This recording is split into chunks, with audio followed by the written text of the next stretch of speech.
मेरा नाम सर्वेंद्र विक्रम है। मैंने शिक्षा के क्षेत्र में अपना जीवन बिताया है। अपने अनुभवों के आधार पर कुछ बातें बताना चाहता हूँ। मुझे अक्सर अपने स्कूल की याद आती है, जिसमें हज़ारों लड़के पढ़ते थे। 6 से 12 तक का ये स्कूल था। खेल के बड़े-बड़े मैदान, hockey, football, basketball, volleyball, swimming pool. इसमें 2 कैंपस थे, ओल्ड कैंपस और न्यू कैंपस। ये सरकार की मदद से, सरकार के अनुदान से चलने वाला विद्यालय था। ये कोई महंगी फ़ीस वाला निजी विद्यालय नहीं था। छुट्टी के बाद जब 4 बजे स्कूल की छुट्टी हो जाती थी, तो छुट्टी के बाद हमारे शिक्षक भी बच्चों के साथ खेलते दिखाई देते थे। उस स्कूल के बारे में 2-3 चीज़ें मुझे अक्सर याद रहती हैं। जूनियर सेक्शन में कक्षा 6 में हमें अंग्रेज़ी पढ़ाते थे।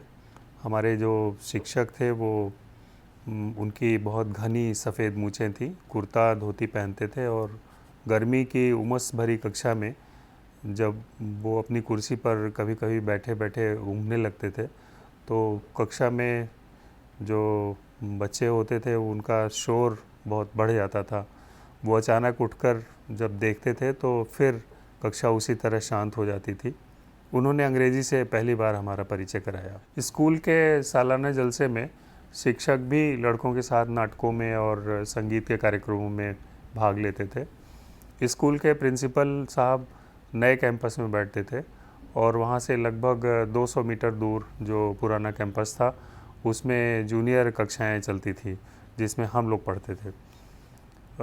बाद में पढ़ाई पूरी करने के बाद और नौकरी में आने के बाद एक बार मुझे ऐसा मौका मिला जब डैश पर मैं उनके बगल में था, तो मुझे तब भी वही फीलिंग आ रही थी जो उस समय प्रिंसिपल साहब को देख के आती थी। लेकिन जो एक बड़ी छोटी-सी बात मुझे अक्सर याद आती है कि इंटरवल में एक चपरासी भीगे हुए चने की छोटी-छोटी बाल्टियाँ एक के ऊपर एक रख के और उसको कंधे पे लाद के आते थे और हर कक्षा में वो छोटी-छोटी बाल्टियों में चना रखे जाते थे। स्कूल के जो ड्राइंग मास्टर थे उनका जो कमरा था उसमें दीवारों पर बनी अधबनी पेंटिंग्स और तरह-तरह के स्केचेस, जिसमें हम लोगों को जाने का बहुत कम ही मौका मिलता था। जो सबसे ज़्यादा याद रहती है वो स्कूल की लाइब्रेरी थी, जिसमें हम लोग कभी भी जा सकते थे और जो हमारे लाइब्रेरियन थे कुर्ता पजामा पहने हुए दुबले पतले से, उनका चश्मा नाक पर थोड़ा लटका रहता था और वो हमेशा कुछ ना कुछ पढ़ते हुए दिखते थे। उनके जो सहयोगी थे वो हमें किताबें इशू करने में और देने में मदद करते थे और कभी-कभी सजेस्ट भी करते थे कि ये वाली किताब ले जाओ और पढ़ो। किताबें निश्चित अवधि के लिए घर ले जाने के लिए मिलती थी, लेकिन मुझे याद नहीं है कि कभी लेट फ़ीस के रूप में दंड देना पड़ा हो। और उस लाइब्रेरी में जाने, वहाँ के पूरे अनुभव से मैं ये समझ पाया कि किताबों के प्रति, पढ़ने के प्रति जो रुचि जगी, वो शायद वहीं से जगी। कभी-कभी मैं उस स्कूल के सामने से गुज़रता हूँ तो मुझे लगता है कि मेरे लाइब्रेरियन अभी भी वहाँ बैठे होंगे और वो कोई न कोई किताब पढ़ रहे होंगे। दरअसल किताबें हमें जिस दुनिया से परिचय कराती हैं, हम जो होते हैं उससे हमें थोड़ा बड़ा कर देती हैं। हम आज जो हैं और बाद में 10 साल 5 साल बाद जैसे होंगे, उसमें 2 ख़ास बातें होंगी। एक, जिनसे हम मिल चुके होंगे जीवन में और हमने जिन किताबों को पढ़ा होगा, इन दोनों चीज़ों से हमारे व्यक्तित्व में अंतर आता रहता है।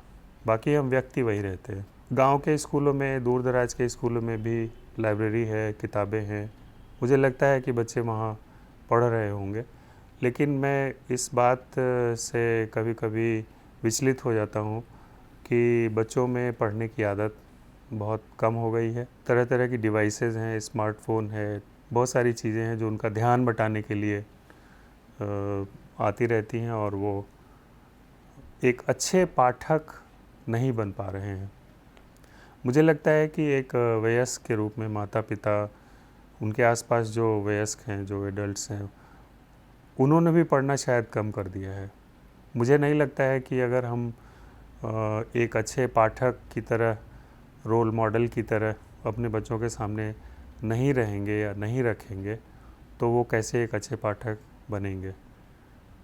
अगर पढ़ने की आदत शुरू में पड़ जाती है तो विश्वास जानिए कि पढ़ाई फिर मुश्किल नहीं रह जाती है। आपसे फिर मिलता हूँ इसी तरह की बातचीत के साथ। नमस्कार।